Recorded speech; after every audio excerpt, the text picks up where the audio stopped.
1979, Magic and Bird. It was here their paths crossed for the first time and their legends were born. Welcome to our look back at the NCAA Final Four. I'm Chris Fowler. Magic Johnson and Larry Bird dazzled crowds wherever they went that year, and most fans hoped for a head-to-head showdown for the national title. But first, they would have to survive the semifinals. Bird and Indiana State took on DePaul in one semi. Magic and Michigan State made up with surprising Ivy League champion Pennsylvania. We'll take you out to Salt Lake City for that game in just a moment. The New England Patriots have won one of the greatest Super Bowls of all time. Patriots take the lead! We live the thrills of the Patriots' exciting championship season with Sports Illustrated and the great new NFL Films DVD, the New England Patriots Super Bowl 38 champions. Plus, this special Sports Illustrated hardbound commemorative. This individually numbered classic offers an inside look at the Patriots' second great Super Bowl season. Both are free with your paid subscription to Sports Illustrated, giving you 56 issues for only $1.59 an issue. Save over 50% off the cover price. Touchdown, Patriots! This Wilson Super Bowl football, designed exclusively for Sports Illustrated, is also free when you use your credit card. You can't get this one-of-a-kind collectible anywhere else. Call now. You'll get all three great Patriots collectibles free. Don't miss your chance to celebrate the NFL champion New England Patriots with this fantastic Super Bowl package, available exclusively from Sports Illustrated. Call now. Kick off this year's baseball season with some of the greatest games from the 2003 playoffs. The upsets, the rivalries, and destiny snatched away. Plus, The curse of the Bambino will never go away. An ESPN original documentary on the curses hanging over the Cubs and the Red Sox. It's never over until this is really over. The greatest games from the 2003 playoffs all day Sunday, April 4th. Then at 7 p.m., the Babe and the Billy Goat reverse the curse. Only on ESPN Classic. Shortly after the captains met the officials, the game got underway. Michigan State scored first. And then it was Pennsylvania. On a close-in shot by number 15, Tony Price, Quaker fans showered the court with streamers, a Pennsylvania tradition after every first basket. However, for the rest of the half, Penn's shooting was ice cold. Nothing would drop. The Quakers missed a flock of layups and numerous other shots close to the basket. They also had to contend with one of the country's most talented players, number 33 of Michigan State, Irvin Magic Johnson, whose clever passes just couldn't be stopped.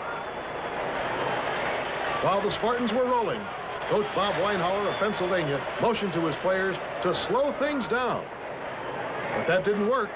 Michigan State was alert on defense, and their offensive fast break was devastating.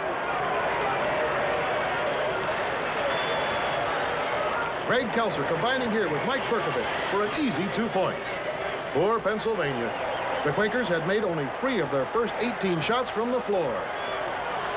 They tried everything. During one stretch in the first half, Penn didn't score a single point for more than 8 minutes.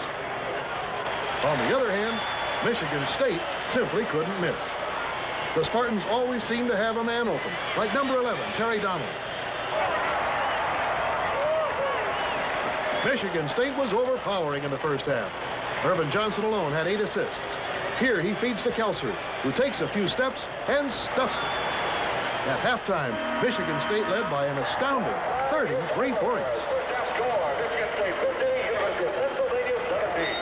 Coach Jed Heathcote and his Spartans left the court in disbelief. In just 20 minutes, the game had been blown wide open, and Heathcote was as surprised as anyone there. In fairness to them, I think they attacked our matchup zone very, very well, and then suddenly they missed so many of their inside shots in the first 3 or 4 minutes, and I think they panicked a little bit and started trying to hit from outside. Every time they missed, we went down and scored. The Spartans couldn't do anything wrong in the second half. They were on their way to a scorching 63% shooting average. A graceful hook shot by Johnson.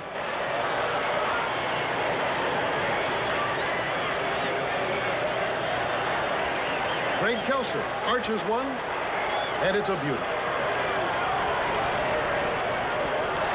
And there was absolutely no defense for this play, which started with a spectacular one-handed pass from Johnson to Mike Berkovich, who tossed to Terry Donnelly, who pumped it in for 2.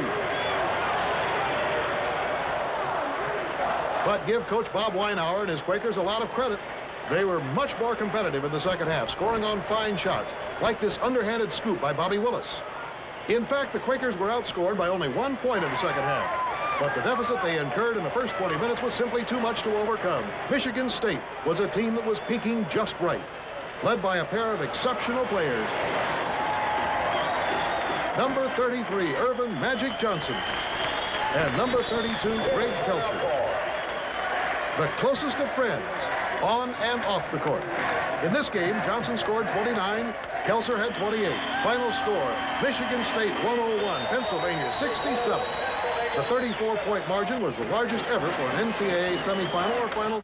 To win it all, these guys will try just about anything. You are going to get pelfed. I don't like the way it sounds. You don't even know what it is. Ow! Semi-Tough, the movie, and an inside look with a host of real classics, Burt Reynolds, 8 Eastern Sunday on ESPN Classic. What if you could go back in time? You're watching what greatness is all about. One unforgettable game started it all. Now, 25 years later, 25 straight hours.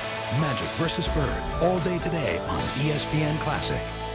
I'm Dr. Greg Cinnamone, and no offense to casual dieters, but if you only want to lose 5 to 10 pounds, then Cortislim is not for you. Cortislim is the weight loss capsules created by my associate, Dr. Talbot, for people who are disgusted with diets and quickly want to lose 15 pounds or more. Dr. Talbot's hormone research has been featured in Ladies' Home Journal, Psychology Today, and Redbook. The conclusion? It's not your fault that you're overweight. Stress causes you to overproduce a fat-retaining hormone called cortisol, and it directs fat to be stored in cells around your tummy, thighs, and stomach. Non-prescription Cortislim controls cortisol, so you release those excess pounds. And Cortislim stifles your appetite while enhancing your metabolism, so you eat less as you burn calories and shed inches.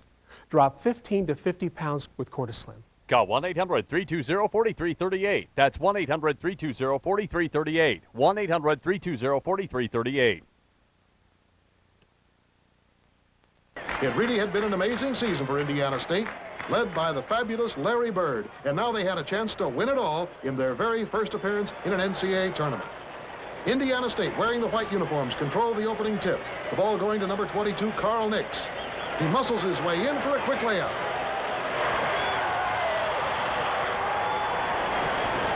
DePaul fielded a starting team that was known as the Iron Five. They rarely made a substitution. Gary Garland, number 24, hitting on a handful of long shots, kept the Blue Demons in there close in the opening minutes.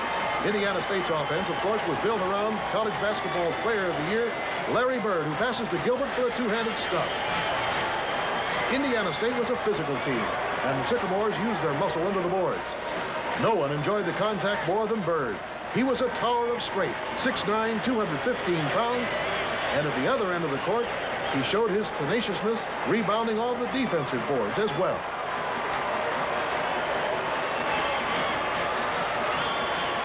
Early in the game, patience paid off for DePaul. Their fast break and fancy ball handling produced several baskets. This one by number 11, James Mitchell.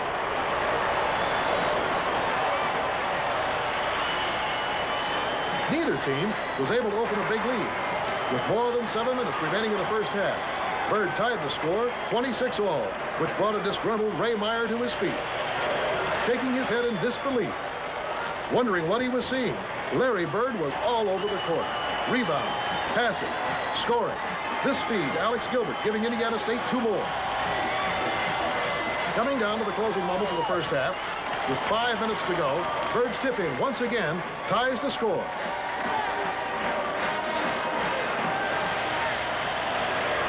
Both teams were red hot. Indiana State shooting an incredible 79% compared to 59% for DePaul. The Blue Demons took the lead 34-32 when Bradshaw followed a missed shot.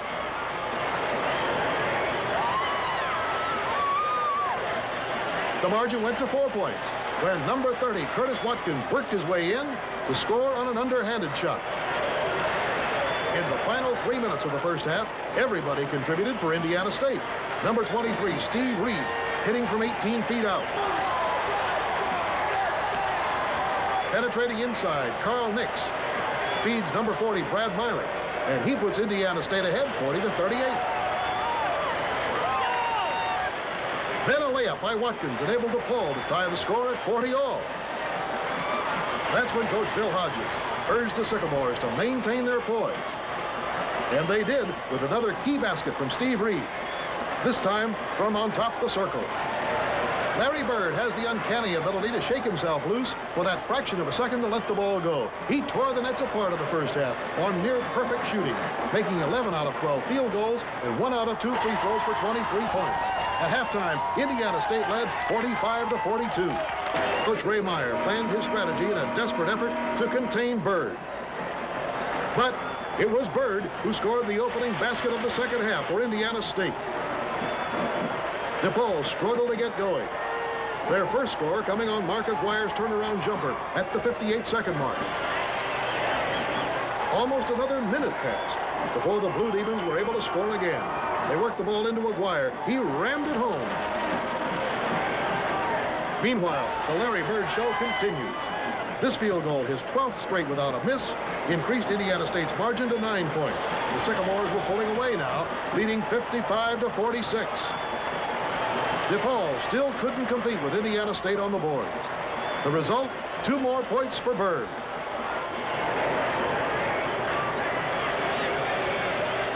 Then a strange thing happened.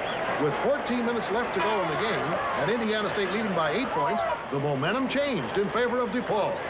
After a missed shot, Gary Garland rebounded, fed to Clyde Bradshaw on the fast break, and this slam dunk seemed to ignite DePaul's sluggish offense. Then Aguirre dribbled between his legs and popped it from 17 feet. From the baseline, number 11, James Mitchum, chopped Indiana State's lead to just 4 points, 61-57. The Blue Demons had put it together, much to the delight of their faithful followers.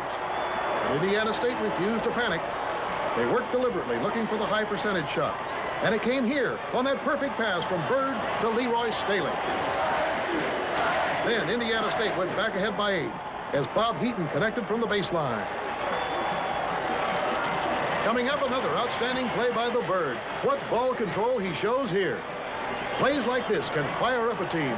So with less than 9 minutes to go, DePaul called a timeout to talk things over. It was Indiana State 67, DePaul 61.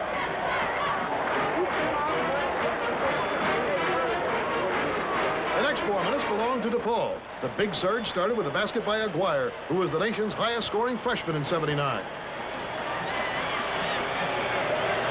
Along the way, Bird scored one more time, and significantly, it would be his last basket of the game.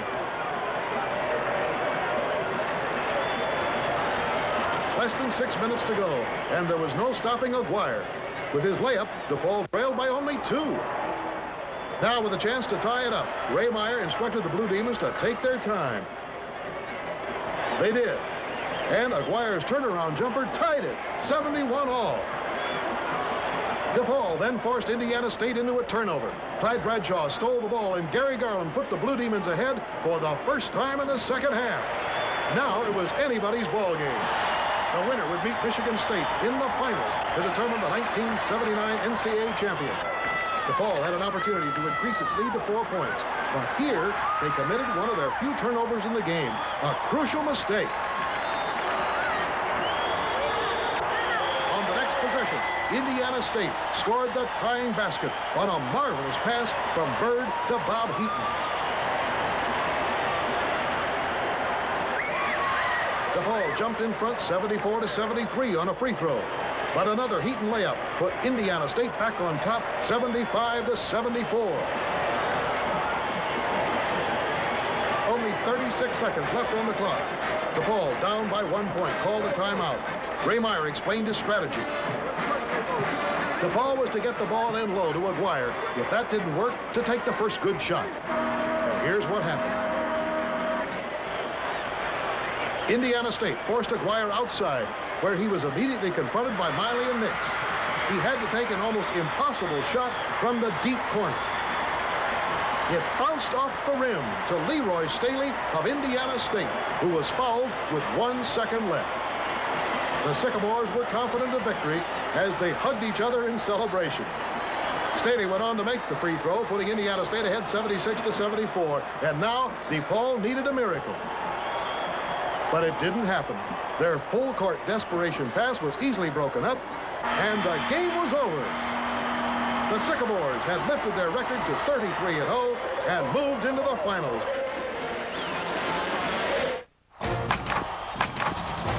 Reggie Jackson here to introduce you to the best way I've found to improve your hitting. It's the Hit Away. It's a hit. Improve your swing with Hit Away, the hottest batting tool on the market today. The Hit Away promotes balance, timing, hand-eye coordination, muscle memory, and power mechanics through the simple process of repetitive hitting. Hit Away attaches easily to a tree, post, or pole and can be used indoors or out with no need for a net, cage, or fence. Throw the ball away from you, and here's the pitch. Every hit winds up the Hit Away so you can hit again and again.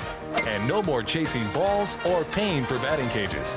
Because you can move the ball up or down, Hit Away teaches batters to track the ball and get a solid hit anywhere in the strike zone. Take it from Mr. October. Groove your swing with the Hit Away. Hit Away for either baseball or softball can be yours for $29.95. And if you call in the next 10 minutes, you'll get our setup and batting tips video, Gorilla Gold Grip Enhancer, and a pair of genuine leather batting gloves absolutely free with your order.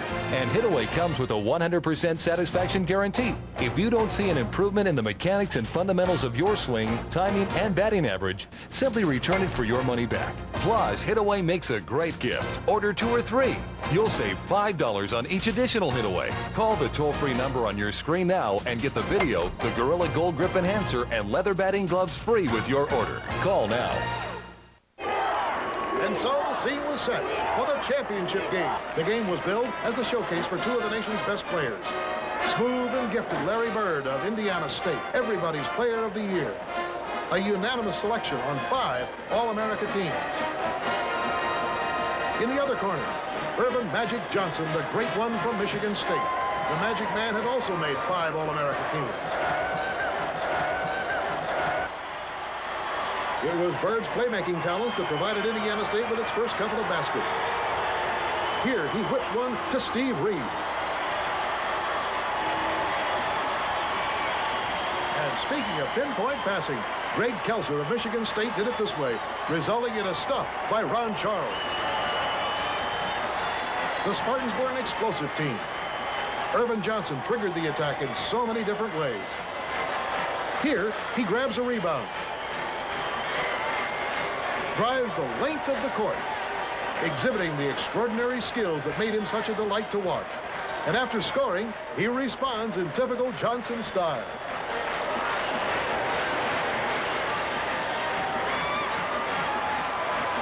While Johnson was performing his magic tricks, Larry Bird tried to crack Michigan State's zone defense with his outside shooting. He was fouled on this play, much to the displeasure of the Michigan State bench. We were surprised to see the Bird on Gregory Kelser, and I think Greg reacted with the idea that he would drive the basket and use his quickness. And we thought, hey, we better slow it down just a little bit, make sure that the shot is there, the pass is there, and take advantage of the fact that Larry Bird was defensing Gregory Kelser. And Greg in that game became more of a passer. And that's for sure. Kelser set up this basket on a fine pass to Terry Donnelly. Greg Kelser's overall performance in the first half played a major role in the Spartans' success. Here, he drives around Bird and scores on a left-handed layup. On defense, Kelser was the key in helping contain Bird. He explained his assignment this way. Well, the thing that I had to do was when he came on my side of the zone, I had to definitely be aware of his presence. And when he got the ball, I had to be right there in his face. Any shots that he was going to take were going to have to be contested. We couldn't let him have open shots. We also couldn't let him stand out there with the ball and throw uncontested passes so as to pick us apart. So every time he got the ball, there was somebody on him, and then when he put it down on the ground, there usually was a man and a half, maybe 2 men on him. From another angle, let's take a look at how much trouble Larry Bird was having trying to get open. The Spartans covered him like a blanket.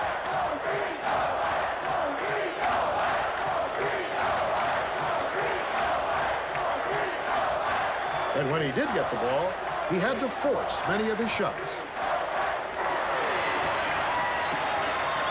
Nevertheless, Larry Bird worked tirelessly, trying to get free.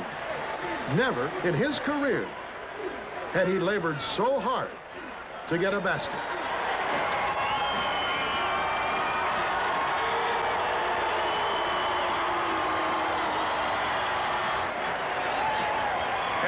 less. 11 minutes into the game, Michigan State increased its lead to 8 points when Irvin Johnson banked this one in. The Spartans had set the tempo of the game. They were playing their brand of basketball, much to the satisfaction of their coach.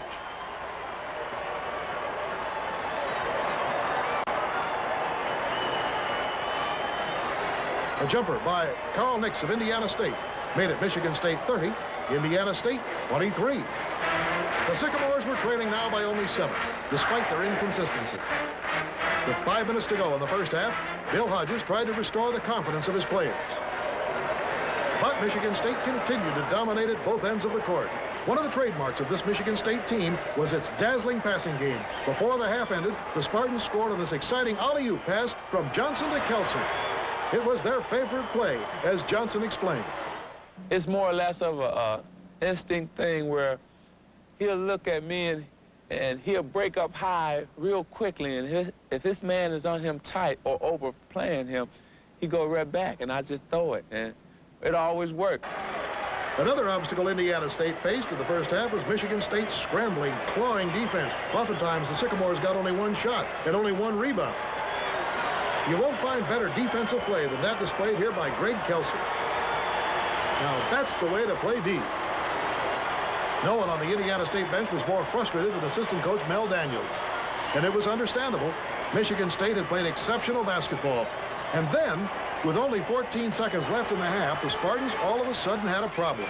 Heading up court, Kelser bumped into Larry Bird and picked up his 3rd personal foul. To make matters worse, Irvin Johnson also had 3. And that certainly gave the Spartans something to think about at halftime. With the score 37-28. Your perfect PC doesn't come from a store. It only comes direct from Dell.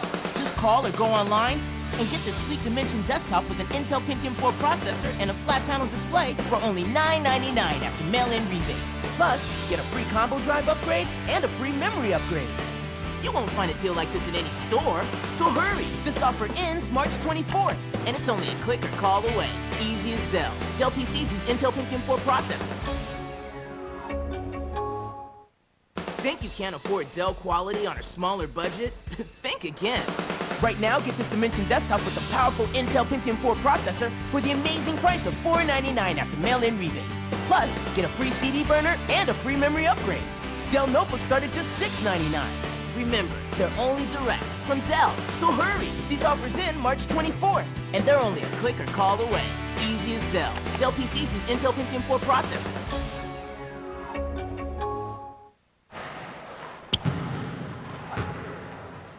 What am I? Am I a basketball player who's a psychology major? Or am I a psychology major who's a basketball player? You know, that's the thing about psychology. We tend to overanalyze everything. There are over 360,000 NCAA student athletes, and just about all of us will be going pro in something other than sports.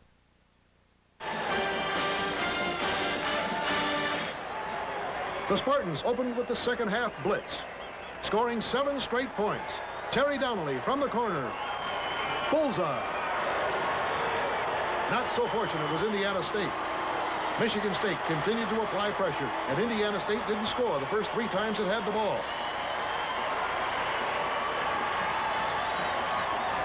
On this play, Greg Kelser showing some of his fancy moves. A fadeaway jumper from a tough angle.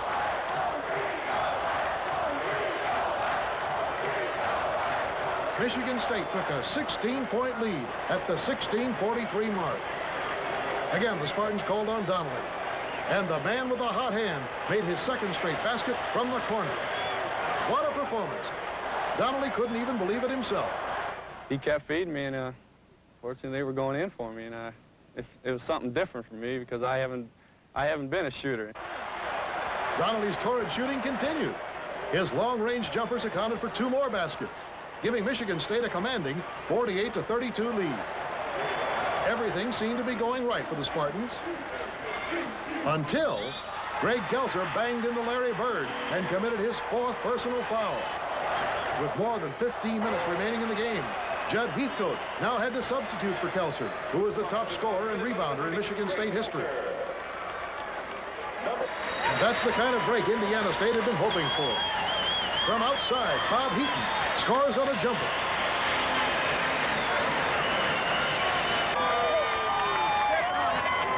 On defense, Indiana State played with much more intensity.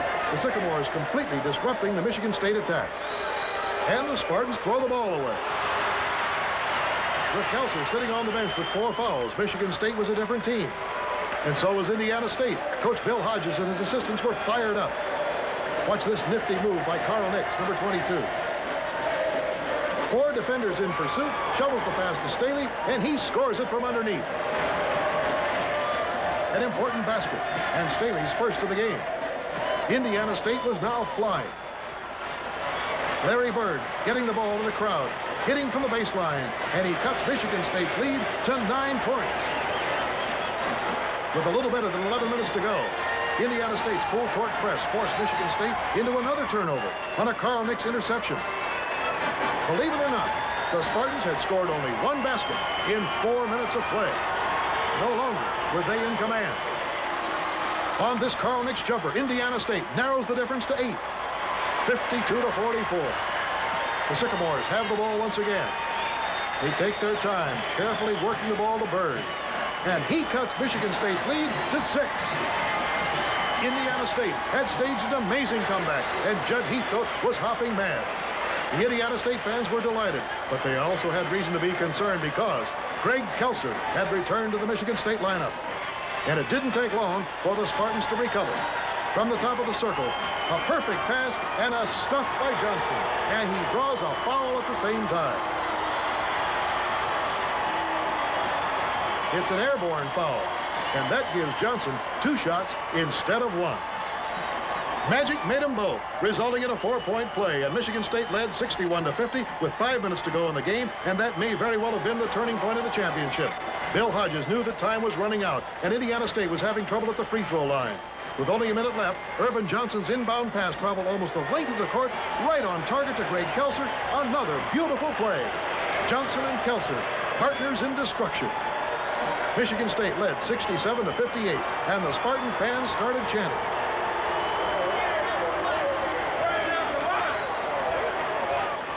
The game was just about over. Indiana State hustled down court for one last effort from Steve Reed.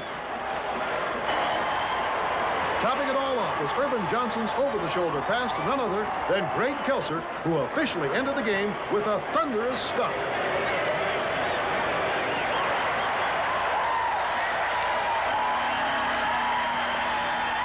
The Michigan State Spartans had won their first national championship in a 75-64 victory over Indiana State. The dream had come to an end for Larry Bird and Indiana State. Judd Heathcote was mobbed on the court. The Michigan State celebration was just beginning. The Spartans had entered what was referred to as the Magic Kingdom, and Urban Magic Johnson had a lot to do with it. So, Magic Johnson gets the better of Larry Bird in round 1 of their personal rivalry. A year later, Johnson led the Lakers to the NBA title. 1 year after that, Bird would win his first NBA title with the Celtics. They would combine for 8 titles in the 80s, in the process redefining the game. Every kid on the playground wanted to be either like Magic or Larry. But back in 1979, they were just kids, showing ability and leadership far beyond their years. And their historic matchup catapulted the Final Four to a whole new level of popularity. Thanks for watching. Join us again for another look back at the NCAA Final Four.